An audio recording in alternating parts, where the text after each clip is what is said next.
You are listening to the AI World Podcast, your trusted source for the latest innovations, insights, and trends in artificial intelligence, blockchain, fintech, and decentralized technologies.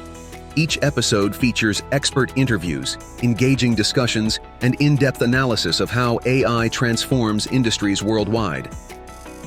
Stay ahead of the curve with the latest articles and exclusive reports from the AI World Journal, covering everything from emerging technologies to industry breakthroughs.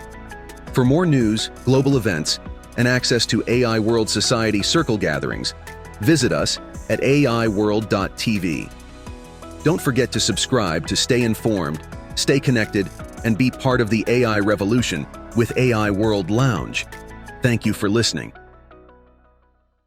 Welcome to the Deep Dive. Today, we're wading into, just a flood of recent AI intelligence. All the news, the partnerships, the legislative battle. Right, and trying to make sense of it all. Exactly. We're dumping it all into the synthesis machine. Our focus is this just frenetic pace of AI development, looking at our sources from October 2025. And what jumps out right away when you lay these reports side by side is this real fundamental tension. Yeah. On one hand, you've got these firms spending just astronomical sums of money. I mean, rewiring the world's infrastructure, basically.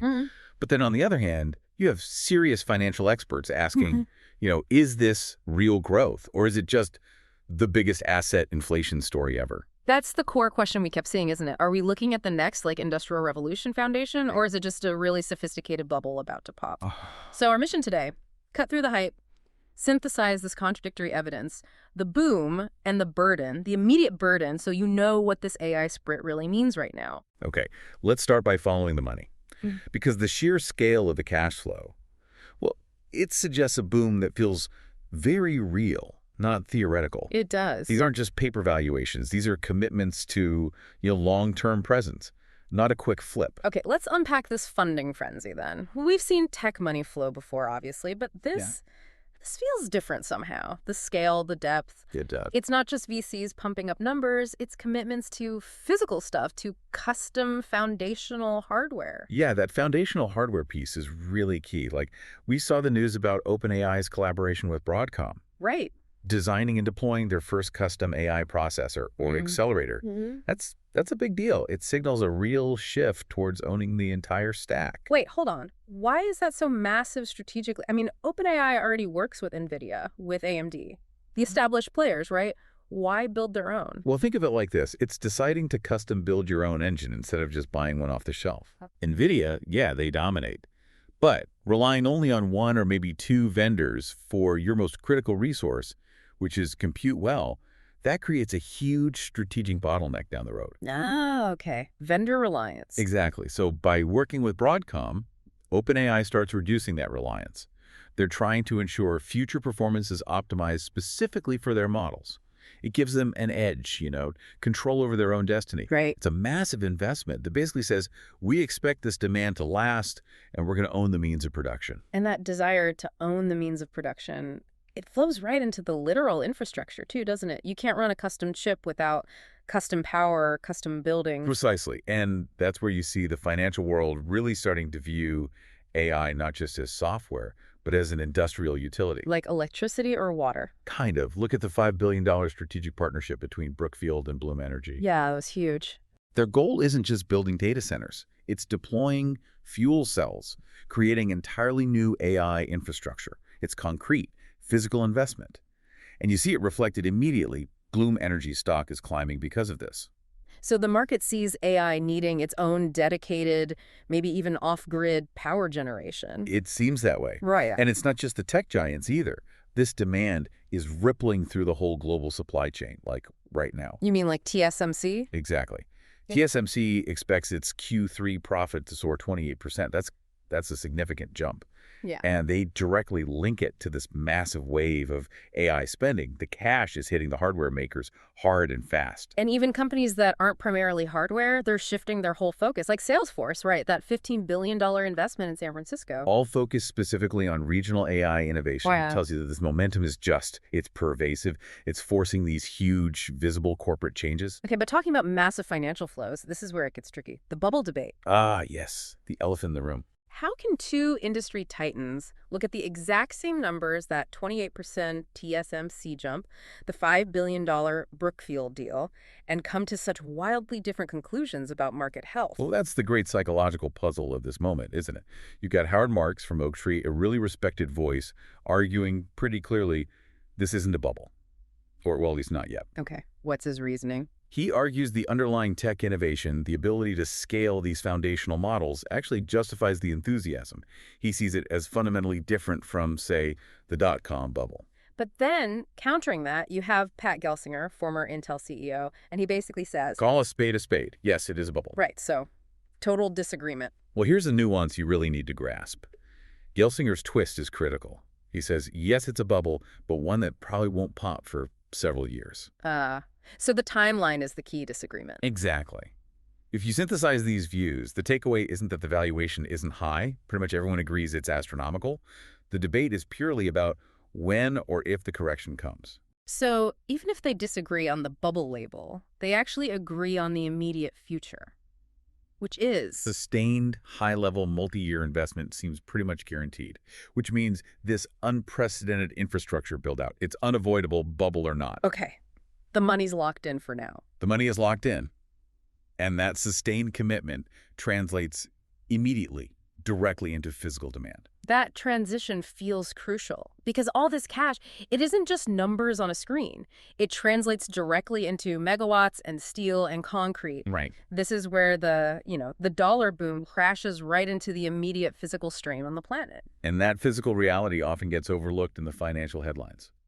We're moving beyond just writing clever code now. We're talking about computational scale that needs, well, staggering amounts of power. Staggering how? NVIDIA themselves are talking about designing next-gen efficient gigawatt AI factories. Yeah. Gigawatts.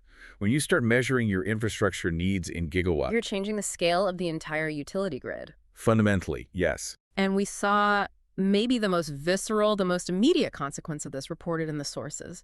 Duke Energy. Yeah. Extending the life of its Carolina coal plants. Coal plants, specifically to meet the surge in demand from new data centers. Now... It's basically the definition of an involuntary trade-off, isn't it? The immediate local cost is more carbon emissions, extended reliance on older tech. all to fuel this global, future-focused technology. Happening right now, today, at the community level. And it's not just a U.S. thing. The global footprint is clearly expanding. We noted OpenAI is planning a huge 500-megawatt data center down in Argentina. Which is a massive investment outside the usual tech hubs. Why Argentina, do you think? Is it just cheaper, or...? That's a really important question. Is it an indicator that the traditional power centers, like here in the U.S., are just becoming too difficult, too expensive, too regulated, maybe? To build this hyperscale stuff quickly enough? Possibly. Companies are clearly looking globally, searching for places that offer the land, the regulatory ease, and maybe, most importantly, just the sheer electrical supply they need. Well, that push abroad makes a lot more sense when you look at the growing local opposition back home. Oh, absolutely. The global need for compute is running headlong into local community friction. And it's not just grumbling, is it? It's organized. It is. The pushback is real. We saw reports of towns actively saying no to new AI data centers. They're citing environmental impacts, noise, water usage, the strain on energy. And one town was even getting sued over it. Reportedly, yes. Sued because of strong resistance to a proposed build. So these aren't abstract fears. These are town hall debates about very tangible things, like in St. Louis, Wisconsin. Residents worried about their local environment, the stability of their power grid. Exactly. And you see the government response reflecting that friction, like the California governor. Right. He signed one data center bill but vetoed another one. Yeah. Signed one, meant to support growth, but vetoed another amid these rising concerns about the AI power strain on California's already taxed grid. So even regulators are caught in the middle, trying to balance things. It perfectly illustrates the regulatory confusion, or maybe just the difficulty. Yeah. They're trying to grab the economic potential while managing this undeniable immediate physical strain. You know, what's fascinating here is the tension. The industry promises these kind of nebulous future global benefits, right? Curing diseases, solving climate change. The big picture stuff. But the cost of powering that promise, it's immediate, it's local, and it involves things like keeping a coal plant running longer. The communities are feeling that strain first. Absolutely. The local reality is often footing the first bill for the global ambition.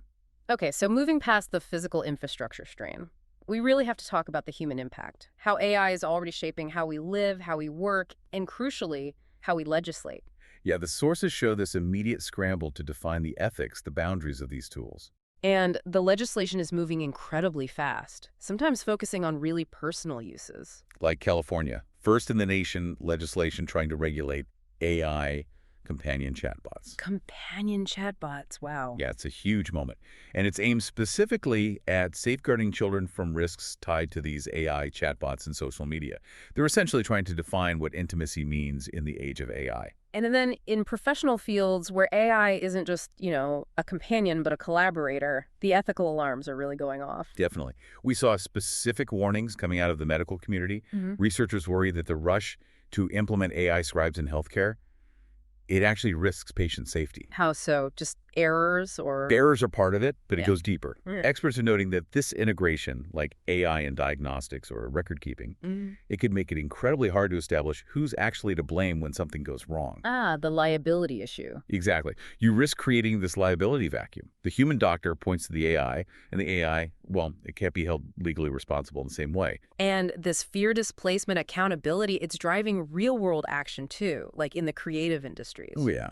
The actors' union, Equity, is threatening mass direct action Over what specifically? over the unauthorized, uncompensated use of actors' images, their likenesses, in AI-generated content. The workforce is pushing back, hard, demanding legal clarity about their digital selves. Meanwhile, inside the office, for regular workers, we're seeing a different kind of friction, this psychological toll. Research identified this thing called work slop. Work slop, it's a great term, isn't it? It is. How? How exactly should we define that for listeners? What is work slop? It's basically the mess left behind by AI. It's when employees are forced to clean up low quality or hallucinated or just plain inaccurate AI drafts. So instead of saving time. Exactly. The employee ends up spending more time editing the machine's subpar output than if they'd just done it themselves from scratch. The research shows it's wasting time and, importantly, creating real AI resentment internally. It proves just deploying the tech isn't enough. Not at all. Doesn't guarantee efficiency. Okay, but to be fair, to contrast all that resentment and friction, we have to look at the powerful, undeniable utility that's driving all this investment in the first place. The breakthroughs are happening. Oh, absolutely. And in healthcare, the positive utility is immediate and profound. We have AI models predicting sepsis in children with higher accuracy, identifying stroke types just from complex clinical notes. And that trial in Wisconsin. Yeah, a major trial testing if AI can actually catch more breast cancer cases than traditional screening methods alone. Yeah. This is real application, potentially saving real lives. But that potential, it seems to be fueling this expectation of just extreme commitment from industry leaders. Yeah. We noted that quote from the CEO of an $8 billion AI company. Yes, the CEO who found it mind-boggling. Mind-boggling that people think you can work, 38 hours a week, have work-life balance, and still be successful in this hyper-competitive AI race. Yeah. That sounds less like modern innovation and more like, I don't know, a return to 19th century industrial fervor or something. It really does. The relentless pace seems to be demanding these old-school extreme hours. And that clashes fundamentally with modern workforce expectations, right? It feels like a profound cultural conflict. The drive to capture this huge market share seems to be just overriding concerns about employee well-being. It certainly looks that way sometimes. And even down to really anecdotal usage, AI is weaving itself into everything. Remember that story about the former football prospect? Oh, yeah, the one who used ChatGPT for help with a career move. Exactly. Strange, maybe, but real. The technology is it's everywhere, being used for everything.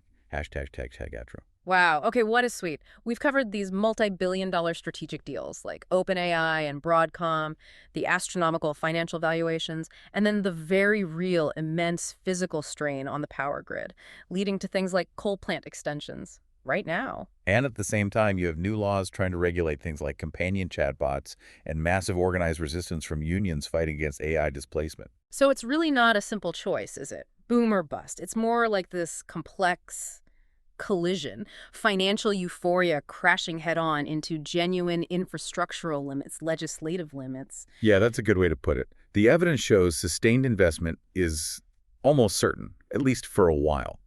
But so are the immediate environmental and societal costs. They're happening simultaneously. So what does this all mean for you, the listener? What's the final critical lens we should maybe apply to all this source material we've looked at? Well, the sources make it pretty clear that right now, today, we are actively trading off tangible, immediate community and environmental concerns. Like the local resistance to data centers, like needing to keep coal plants running? Exactly. Trading those immediate things for the sake of rapid technological advancement. So the provocative question this really leaves us with is this. As this investment continues to surge and these tangible local costs become clearer, maybe more frequent, how do you weigh that immediate local burden against the often quite nebulous future global benefits that the AI industry keeps promising? It's a fundamental ethical calculation, an economic one too, that it seems every community and perhaps every one of us individually has to start grappling with right now. The future of artificial intelligence is unfolding, and it's happening at AI World Week, the flagship global event for innovation, collaboration, and transformation. This flagship global AI event is designed to connect visionary leaders, trailblazing entrepreneurs, and influential thinkers to explore the endless possibilities of AI. Experience groundbreaking technology that redefines industries and inspires progress. Join thought-provoking discussions on ethical AI, digital equity, and the transformative role of technology in our world. Build meaningful connections that catalyze innovation and drive impact. AI World Week is powered by AI World Society, a global movement dedicated to advancing AI responsibly and ensuring it serves humanity. Together, we're shaping a smarter, more inclusive, and equitable future. Continue your journey beyond the event with the AI World Journal, offering expert insights, in-depth analysis, and the latest trends shaping the AI landscape. This is your opportunity to lead, to innovate, and to transform the world with AI. AI World Week. We invite you to join us and embrace the AI revolution.